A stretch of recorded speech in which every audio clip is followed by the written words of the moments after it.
ಈ ಹಳ್ಳಿಗೆ ಏನಾದರೂ ಮಾಡಬೇಕು ಅನ್ನುವಂಥದ್ದು ಅಮ್ಮವ್ರ ಆಸೆ ಇದ್ದಿದ್ದು. ಒಂದು ವೈದ್ಯಕೀಯ ಒಂದು ಇದೇ ಇರಲಿಲ್ಲ, ಡಾಕ್ಟರ್ ಶಾಪ್ ಇರಲಿಲ್ಲ. ಸೊ ಪ್ರಾರಂಭದಲ್ಲಿ ಸಣ್ಣದಾಗಿ ಒಂದು ಏನೇನೋ ಹೇಳ್ತಾರೆ ANM ಸೆಂಟರ್ ಅಂತಂತ ಹೇಳ್ಬಿಟ್ಟು ಹೇಳ್ತಾರೆ, ಚಿಕ್ಕದಾದ ಇದು ಶೀಟ್ ಹಾಕಿ ಮಾಡಿದ್ವಿ.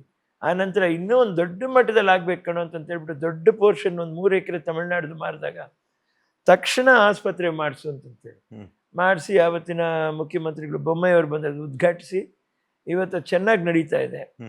ಸ್ವಲ್ಪ ಹೆಚ್ಚು ಕಡಿಮೆ ಮಾತ್ರೆಗಳದ್ದು ಪರಿಸ್ಥಿತಿ ಅಲ್ಲೋಲ ಕಲ್ಲೋಲ ಇದ್ರು, ಸರ್ಕಾರ ನಮಗೆ ಡಾಕ್ಟ್ರನ್ನ ಕೊಟ್ಟಿದ್ದಾರೆ, ಪ್ರೀತಿ ನಾನು ಸೆಕ್ಯೂರಿಟಿನ ಕೊಟ್ಟಿದ್ದೀನಿ. ಸೊ ಮಾತ್ರೆಗಳು ಬೇಕಾಗಿರೋದು ಡಾಕ್ಟ್ರಿಗೆ ಬೇಕಾಗಿರೋದು ನಾನೇ ತಗೊಂಬಂದು ಕೊಡ್ತೀನಿ. ಆಮೇಲೆ ಹಾಗೆಯೇ ಇನ್ನೊಂದು ಸ್ವಲ್ಪ ಸುಸ್ತಾಯಿತು ತಾಯಿಯವ್ರ ಜೀವ, ಬಾಯಿಲ್ದಿರೋ ಜೀವಗಳಿಗೊಂದು ಹಾಸ್ಪಿಟ್ಲ್ ಮಾಡಬೇಕು ಅಂದರು. ತಕ್ಷಣ ಅದನ್ನು ರೆಡಿ ಮಾಡಿಸಿ ಬೇಗ ಬೇಗ ಅದನ್ನು ಮಾಡಿದ್ವಿ. ಆವಾಗ ನಮ್ಮ ಉಪಮುಖ್ಯಮಂತ್ರಿಗಳು DK ಶಿವಕುಮಾರ್ ಅವರು ಅವರೇ ಬಂದು ಪಾಪ ಉದ್ಘಾಟನೆ ಮಾಡಿ ಅದು ಇವತ್ತು ಅದು ಚೆನ್ನಾಗಿ ನಡೀತಾ ಇದೆ. ಅದಕ್ಕೂ ಔಷಧಿಗಳು ನನಗೆ ಏನು ಅನ್ನಿಸ್ತಾ ಇದೆ ಅಂದರೆ ಇವರೇ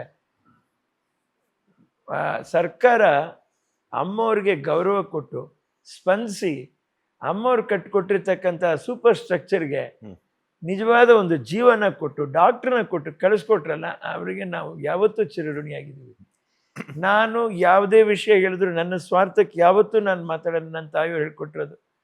ನಾನು ಮಂತ್ರಿಗಳಾಗಲಿ ಉಪಮುಖ್ಯಮಂತ್ರಿಗಳಾಗಲಿ ಮುಖ್ಯಮಂತ್ರಿಗಳಾಗಲಿ ಉಪಮುಖ್ಯಮಂತ್ರಿಗಳಾಗಲಿ ನಿಮ್ಮ ಒಂದು ಸೇವೆ ಸದಾ ಈ ಪಾಪದ ಹಳ್ಳಿ ಜನರ ಮೇಲೆ ನಿಮ್ಮ ಸೇವೆ ಇರಲಿ ಅನ್ನೋದಕ್ಕೋಸ್ಕರನೇ ನಾನು ಮತ್ತೊಮ್ಮೆ ಮಗದೊಮ್ಮೆ ನಿಮ್ಮನ್ನು ಪ್ರೀತಿಯಿಂದ ಕೇಳಿದ್ದೆ. ಯಾವುದೇ ಸರ್ಕಾರ ಬರಲಿ ನಾವು ಕೈ ಮುಗಿದು ಜನಪರವಾಗಿ ಕೇಳ್ಕೊತಾನೆ ಇರ್ತೀವಿ.